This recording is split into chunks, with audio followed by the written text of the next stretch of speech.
वालेकुम। आज हम बनाएंगे बहुत ही ज़्यादा हेल्दी और इम्यूनिटी को बढ़ाने वाला चवारे का हलवा। तो चलिए बनाना इसको शुरू करते हैं। बहुत ही सिंपल तरीके से बन के तैयार हो जाता है ये। छुआरे का हलवा बनाने के लिए यहाँ मैंने 1.5 कप छुआरे लिए हैं, जिनकी गुठली को निकाल लिया है। और गुठली निकालने के बाद इनको अच्छे तरीके से धो लिया पानी के साथ, ताकि उसके अंदर से जितनी भी मिट्टी है ख़त्म हो जाए। और 2 गिलास दूध के अंदर इनको भिगो देंगे ओवरनाइट के लिए। पूरी रात भिगोने के बाद हमने इसके बाद इसको ब्लेंडर जार में डालकर इसका पेस्ट बना लेना है, जो कुछ इस तरह से आपको नज़र आएगा। अब इसको साइड पे रख देंगे और पैन के अंदर डालेंगे। हम पैन को रखेंगे फ्लेम के ऊपर और उसके अंदर डालेंगे 1 कप फूल मखाने के। फूल मखानों को हमने हल्का सा रोस्ट कर लेना है। इतना रोस्ट करना है कि इसका हल्का सा कलर चेंज हो और ये एकदम क्रंची हो जाए। तो बस फ्लेम को ऑफ कर देंगे और इनको निकाल कर हम चॉपर में डालकर पीस लेंगे। थोड़ा दरदरा सा इनको पीस लेंगे। अब दोबारा से उसी पैन के अंदर डालेंगे 2 खाने के चम्मच भर के देसी घी के। और देसी घी का इस्तेमाल कर रही हूँ मैं यहाँ पे, सर्दियाँ हैं तो इस तरह के हलवे में देसी घी का फ्लेवर बहुत ही अच्छा आता है। तो आप भी सिर्फ 2 चम्मच देसी घी से बन के तैयार हो जाएगा ये हलवा। तो यहाँ घी जैसे ही गर्म हो जाएगा तो इसके अंदर 3 से 4 इलायचियाँ, उनको हल्का सा कूट लेना है और कूटने के बाद उस घी में डाल देना है। तो हल्का सा तड़क लेंगे उसको। और जैसे ही हल्का सा तड़कने लगेंगी तो साथ ही में हमने छुआरों का दूध में जो पेस्ट बना के रखा है वो सारा पेस्ट इसके अंदर डाल देंगे। अब यहाँ पे मीडियम फ्लेम पे रखते हुए ही हम इस सारे मिक्सचर की भुनाई करेंगे। बस मीडियम में मुसलसल चम्मच चलाते हुए, इतनी कि जहाँ तक कि दूध जो है वो खुश्क हो जाए या छवारे जो हैं सारे के सारे दूध को एब्जॉर्ब कर लें। बस इतनी ही हमने इसकी भुनाई करनी है।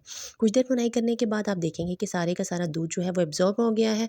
और बस कुछ इस तरह से ये सारा मिक्सचर जो है वो नज़र आ रहा है। फ्लेम को मीडियम ही रखेंगे और मुसलसल चम्मच चलाते रहेंगे।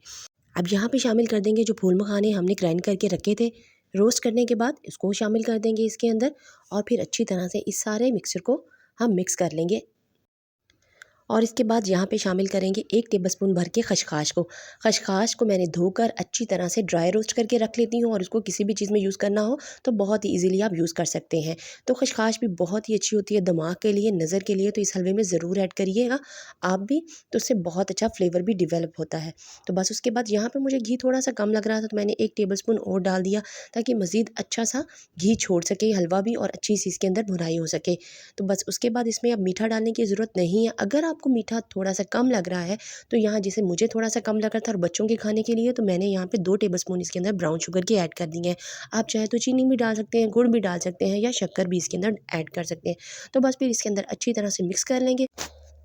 बस अच्छी तरह से मिक्स करने के बाद आप देखेंगे कि घी हलवे ने पूरी तरह से छोड़ दिया है। अब आखिर में इसके अंदर मैं जो ऐड करने वाली हूँ चीज़, वो बिल्कुल टोटली ऑप्शनल है। अगर आप डालना चाहें तो डाल सकते हैं, उससे फ्लेवर हलवे को बहुत अच्छा मिल जाता है मज़ीद। तो बस यहाँ पे मैंने 2 टेबलस्पून भर के डाल दिए हैं मिल्क पाउडर के। मिल्क पाउडर शामिल करने के बाद इसको अच्छी तरह से मिक्स कर लें। और बस देखेंगे कि घी हलवे ने पूरी तरह से छोड़ दिया और हलवा जो है अब बिल्कुल मुकम्मल तौर पर तैयार हो चुका है।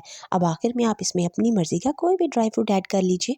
और बस फिर फ्लेम को ऑफ कर देंगे और ड्राई फ्रूट मिक्स करने के बाद इसको निकालेंगे सर्विंग बाउल के अंदर। तो बहुत ही टेस्टी और हेल्दी है ये हलवा, ज़रूर से ट्राई कीजिएगा और इसका फीडबैक मुझे देना बिल्कुल ना भूलिएगा। वीडियो पसंद आई है तो थम्स अप ज़रूर कर दिया करें। फिर मिलेंगे किसी नई मज़ेदार और डिलीशियस रेसिपी के साथ। तब तक के लिए अल्लाह हाफ़िज़।